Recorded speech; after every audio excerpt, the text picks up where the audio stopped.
Assalamualaikum warahmatullahi wabarakatuh. Salam sejahtera buat kita semua. Perkenalkan, nama saya Yuniawati Ekaningrum, dosen tetap di Politeknik NST Surabaya, tepatnya di program studi perhotelan. Saya sebagai dosen di Politeknik NSC mengajar pada program studi perhotelan, dan mata kuliah yang saya ampu di semester genap ini salah satunya adalah MICE Operation, di mana MICE Operation ini adalah mata kuliah yang harus diikuti mahasiswa prodi perhotelan di semester 2. Dan beban SKS di mata kuliah ini, dalam pembelajarannya saya menggunakan blended learning, yaitu tatap muka di kelas dan yang dilakukan daring dengan menggunakan learning Politeknik NSC yang disebut dengan Lentera. Dan di dalam 14 kali tatap muka itu, saya juga memberikan tugas-tugas yang harus dikerjakan oleh mahasiswa dengan tujuan mahasiswa bisa memahami materi-materi yang saya sajikan mulai dari pertemuan 1 sampai pertemuan 14. Ditambah dengan ada ujian tengah semester dan ujian akhir semester. Nah, pembreakdownan dari beberapa mata kuliah, ya. Kriteria penilaian pada mata kuliah MICE Operation ini terbagi menjadi kehadiran dihitung 10%, kemudian praktek 10%, keaktifan di kelas 10%, tugas 10%, sedangkan ujian tengah semester dan ujian akhir semester itu masing-masing 30%. Nah, itu yang disampaikan di dalam kontrak kuliah. Selanjutnya, jadwal perkuliahan yang terbagi 14 kali pertemuan itu saya membaginya di pertemuan pertama, pertemuan kedua, dan pertemuan ketiga itu terkait dengan sejarah MICE, kemudian apa pengertian convention dan MICE itu sendiri, apa aktivitas dan kegiatannya, serta karakteristik dari MICE itu sendiri. Kemudian ditambah dengan hubungan antar komponen di dalam MICE. Berikutnya adalah di pertemuan keempat, di mana di pertemuan keempat ini mahasiswa akan mendapatkan penjelasan tentang sifat dan ukuran dari konvensi. Nah, sifat dan ukuran konvensi itu terbagi menjadi, kalau sifat itu ada konvensi lokal, konvensi daerah, regional, nasional, sampai di internasional. Sedangkan ukuran, kita lihat ukuran ini adalah terkait ukuran pelaksanaan MICE. Ada ukuran konvensi sedang, konvensi menengah, dan konvensi besar. Kemudian yang terakhir adalah ruang lingkup penyelenggaraan kegiatan MICE. Sedangkan di pertemuan kelima dan pertemuan keenam itu kita berbicara tentang, saya akan menjelaskan perusahaan-perusahaan apa saja yang ada di dalam industri MICE. Nah, ini mahasiswa akan mengetahui bahwa perusahaan-perusahaan yang ada di dalam industri MICE diantaranya adalah perusahaan penyedia ruang konvensi, perusahaan penyedia peralatan konvensi, perusahaan penyedia akomodasi, perusahaan penyedia transportasi, perusahaan penyedia konsumsi cenderamata, kemudian asosiasi atau lembaga yang menjadi konsumen dalam kegiatan konvensi. Selanjutnya, setelah mengikuti pertemuan kelima keenam adalah pertemuan ketujuh. Nah, di pertemuan ketujuh inilah saya menyampaikan contoh-contoh penyelenggaraan kegiatan konvensi. Nah, di sini diterangkan tentang website. Website apa? Website penyelenggaraan kegiatan event organizer, website penyelenggaraan kegiatan event organizer, panduan layanan, dan contoh proposal. Setelah itu baru ujian tengah semester. Nah, ujian tengah semester ini dilakukan secara tertulis dengan harapan apakah mahasiswa itu memahami pertemuan pertama sampai dengan pertemuan ke-7. Selanjutnya, setelah ujian tengah semester, langsung pertemuan ke-8. Nah, di pertemuan ke-8 ini saya menyampaikan tentang ruang lingkup dari organisasi atau penyelenggaraan konvensi. Mulai dari apa itu steering committee, panitia pelaksana, PCO, PIO, meeting planner, dan meeting koordinator. Nah, di pertemuan ke-9, 10 ini mahasiswa belajar membuat proposal MICE. Bisa memilih apakah itu di meetingnya, apakah itu di incentive tripnya, apakah itu di conference ataupun di pameran. Selanjutnya di pertemuan 11 kita masuk di teori hotel convention. Nah, di dalam hotel convention ini mahasiswa mengetahui tentang apa yang dimaksud dengan hotel konvensi, apa saja mata rantai hotel konvensi dan tata cara seremonial. Selanjutnya pertemuan ke-12 ke-13 terkait pembuatan bidding. Kemudian pertemuan ke-14 mengevaluasi sekaligus preparing tentang pelaksanaan MICE. Nah, di sini mahasiswa diberi keleluasaan untuk memilih apa yang akan dipraktekkan, dan praktek itu merupakan nilai akhir semester. Demikian, dari situ saya bisa menerapkan bahwa apa yang saya sampaikan ini ternyata bisa diimplementasikan, bisa dipraktekkan mahasiswa dalam bentuk menyelenggarakan event, dan itu saya berikan keleluasaan kepada mahasiswa. Demikian yang bisa saya sampaikan. Selanjutnya akan disajikan bagaimana saya menyampaikan transfer knowledge-nya kepada mahasiswa. Terima kasih. Pagi. Apa kabarnya hari ini? Baik. Kita selalu dalam keadaan sehat, tidak kurang suatu apapun. Kita ketemu kembali di mata kuliah konvensi. Lahirnya MICE ini atau konvensi awalnya itu adalah pertemuan, ya. Jadi kumpul-kumpul orang-orang, cangkruk, berbicara sesuatu yang nanti memiliki tujuan yang sama. Kalau orang awam itu melihat bahwa konvensi itu apa sih? Kalau di luar negeri konvensi itu sudah sudah menjadi masukan utama di hotel, terutama selain dia menjual fasilitas-fasilitas yang ada di hotel. Nah, di Indonesia sebenarnya sudah melakukan kegiatan konvensi, tetapi mereka tidak mengetahui bahwa itu adalah konvensi. Ya. Nah, kenapa konvensi menjadi bagian dari pariwisata? Karena apa? Kalau dulu kita pariwisata tujuannya hanya mencari kesenangan, ya toh, cari pemandangan, cari dataran tinggi, kemudian laut. Sekarang paradigma barunya MICE. Kenapa? Karena di kegiatan MICE atau konvensi itu ada kegiatan kumpul bareng, kemudian ada rekreasi. Karena ingat di pertemuan pertama bahwa aktivitas konvensi atau MICE adalah memadukan bisnis dan leisure. Nah, itu kan bagian dari pariwisata. Perlu diingat, apa sih pengertian konvensi? Ada yang masih ingat yang kemarin pengertian konvensi apa? Ada nyatet? Konvensi pertemuan sekelompok orang. Sekelompok orangnya bisa apa? Bisa cendekiawan, bisa ilmuwan, bisa tokoh masyarakat, bisa profesional, pabrik figur, kemudian dan lain sebagainya, profesi apapun yang saling sharing, bertukar pendapat, bertukar pengalaman untuk tujuan bersama. Itu konvensi. Kalau ada ingat, itu yang namanya konvensi atau konvensi. Kegiatannya dalam bentuk MICE. Ada yang tahu apa itu MICE?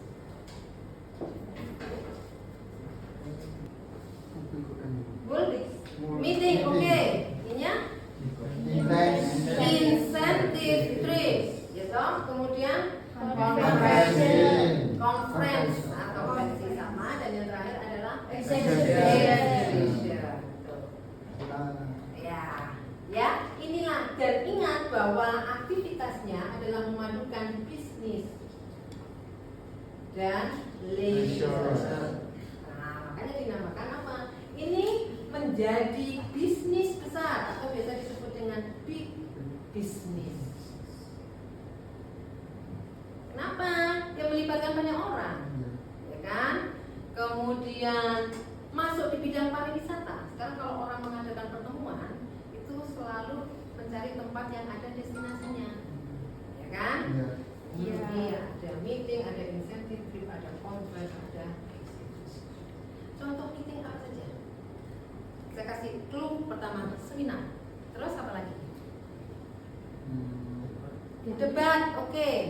Terus yang ada ceramah, kemudian ada prakteknya. Yang kemarin Anda tadi bicarakan, workshop, oke. Terus apa lagi? Kongres. meja bundar, itu bagian dari meeting. Kemudian incentive trip, apa itu incentive trip? Perjalanan. Ya, incentive trip itu perjalanan, tapi perjalanan apa? Reward yang diberikan perusahaan kepada mitra, kepada rekan yang telah memberikan apa partisipasinya, diberikanlah reward penghargaan dalam bentuk insentif. Conference sama, conference tadi pertemuan sekelompok orang. Sebenarnya, ya kalau exhibition adalah apa? Pameran. Nah, pameran itu bisa pameran pariwisata, bisa pameran perdagangan dan lain sebagainya. Paham sampai di sini? Ada yang mau ditanyakan? Ada yang mau ditanyakan? Halo? Bu, Yes? saya mau tanya. Yang masih kan ini kan M-nya kan meeting, Bu. Ya. Sama C itu sama? Kalau meeting, conference ini skupnya adalah dia lebih besar.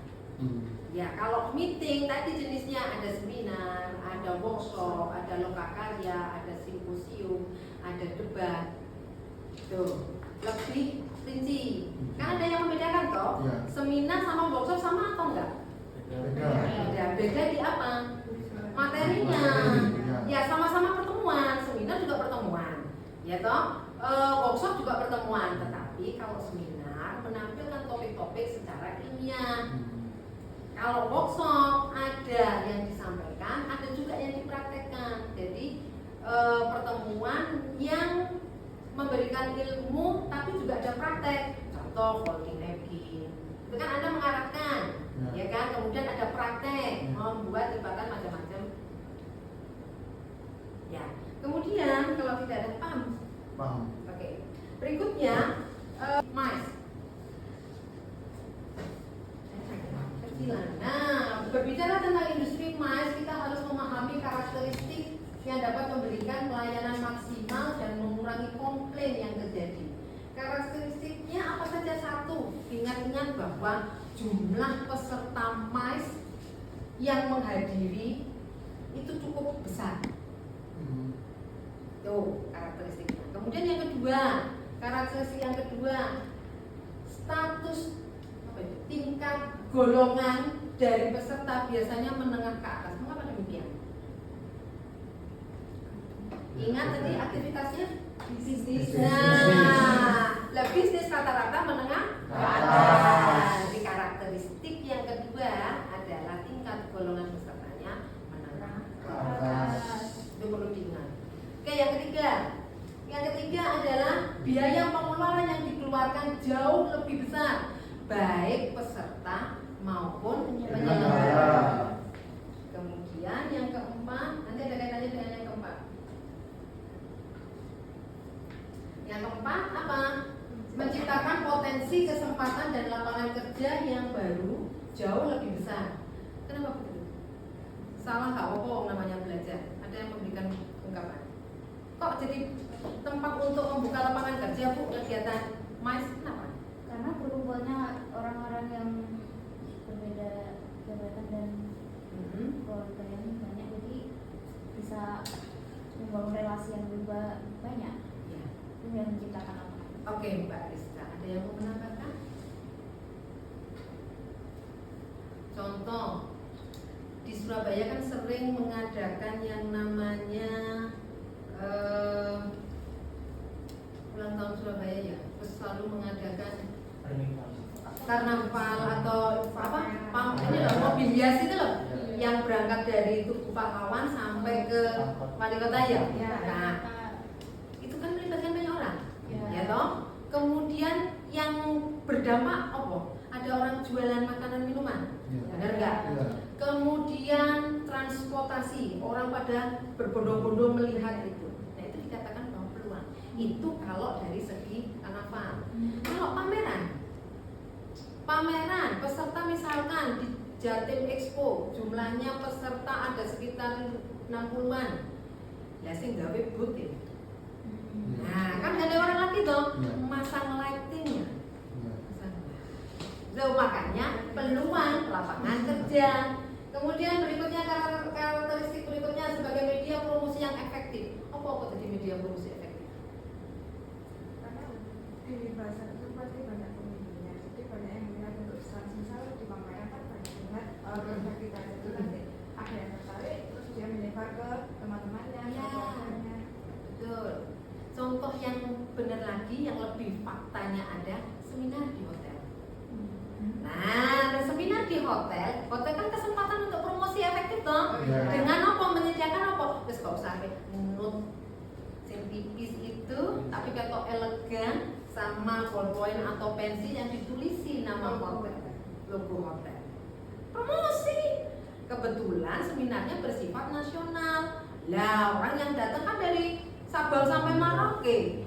Lah sing Papua tekon ning Surabaya balik lagi ke asalnya, dia garap bagus sekali itu. Pulpen dapat dari mana? Iya, kemarin Surabaya seminar. Tuh, promosi. Hotel apa? Hotel X. Promosi efektif. Ya. Kemudian kesempatan pelaksanaan dilakukan pada musim sepi, mengingat musim ramai peserta dihadapkan pada bisnisnya sendiri. Betul. Makanya kalau pelaku industri, terutama di perhotelan, pada saat high season oke, ramai mereka vacation. Tapi pada saat low season, bidikannya adalah nih kegiatan nice. Jadi sampai orang ke hotel ngomong dua kalau kerjaan tamu nikah ono. Padahal ini yang dibidik. Kenapa kegiatan nice tidak pada saat high season? Karena masih ini pertabrakan gitu. Itu pertama bertabrakan. Kedua, mereka pasti akan mikir bisnisnya rame-rame di ngomong kok itu tak tinggal. Terus berikutnya apa? Jebol. Lah kalau high season dirimu ngadakno kegiatan mas, ayo jebol dompet peserta mbek dompet penyelenggara. Betul enggak? Iya. Kalau high season otomatis kan rate itu kan naik. Lah dirimu nyelenggara mas, jebol kabeh kok nek ada teko kawan langsung teko. Iya kan? Itu benar ya. Oke. Kemudian membuka dan menciptakan tujuan wisata. Kembali lagi, kenapa? Nih, business and leisure. Sekarang kalau orang kegiatan di luar kota mesti cari yang ada destinasi. Ya, rapat kan mikir, cari yang dataran tinggi dan adem dan bisa mikir. Nanti selesai kegiatan baru nih leisure. Dalam kuning oleh waterfall, boleh di daerah yang jauh dari asalnya itu. Dan yang terakhir adalah peserta hampir mendapatkan atau membawa sponsor. Itu sedikit atau tambahan di pertemuan kedua tentang ya, apa kira-kira yang bisa disimpulkan dari sini? Ya, apa yang bisa disimpulkan? Satu, apa? Pengertian konvensi tadi, ya kan? Apa? Diulangi dong, sedikit persis. Tapi yang penting kan gantinya. Konvensi itu pertemuan sekelompok orang yang dimana sekelompok orang itu bisa seperti public figure, cendekiawan atau lain-lainnya yang saling bertukar informasi untuk kepentingan bersama. Oke. Ada lagi yang bisa disimpulkan dari tadi pengertian konvensi? Ada lagi? Apa? Aktivitasnya? Dalam bentuk Dalam konvensi kegiatannya dalam bentuk MICE. Kemudian apa aktivitasnya? Melakukan bisnis dan leisure. Dan perlu diingat bahwa untuk meminimalis keluhan ada yang namanya karakteristik dari konvensi atau gitu ya. Oke, mungkin itu yang bisa saya sampaikan. Terima kasih. Kita ketemu di minggu depan. Selamat pagi semuanya. Pagi, Bu. Terima kasih. Selanjutnya di dalam kontrak perkuliahan itu juga tercantum tugas-tugas yang harus dikerjakan mahasiswa. Tujuan dari tugas tersebut supaya mahasiswa lebih memahami materi-materi yang sudah diberikan oleh saya sebagai pengampu di mata kuliah MICE. Setelah semuanya disepakati antara saya dengan mahasiswa, maka perwakilan dari kelas itu juga memberikan tanda tangan sebagai setuju, deal. Selama 14 kali pertemuan inilah aturan atau kontrak perkuliahan yang sudah kita sepakati bersama. Perlu saya tambahkan di sini bahwa untuk memahami MICE bukan hanya sekedar mengikuti yang ada di di dalam kontrak perkuliahan, tetapi mahasiswa juga belajar bagaimana cara berkomunikasi, terutama berkomunikasi dengan calon konsumennya, entah itu dalam bentuk organisasi, entah itu dalam bentuk lembaga, instansi, baik itu instansi pemerintah maupun swasta dan lain sebagainya. Kemudian memberikan pembelajaran bagaimana cara berkomunikasi yang fleksibel, ya, yang santun, tetapi tetap menunjukkan keprofesionalan. Dan apa yang menjadi capaian pembelajaran pada mata kuliah di MICE ini akan tercapai seperti harapan, yaitu mahasiswa mampu menghandle suatu event MICE, kemudian bertanggung jawab terhadap pekerjaan di MICE, mampu membuat proposal, pengajuan, dan bidding, serta lain-lainnya. Mungkin itu yang bisa disampaikan. Selanjutnya kita bisa melihat praktek pembelajaran di kelas. Terima kasih.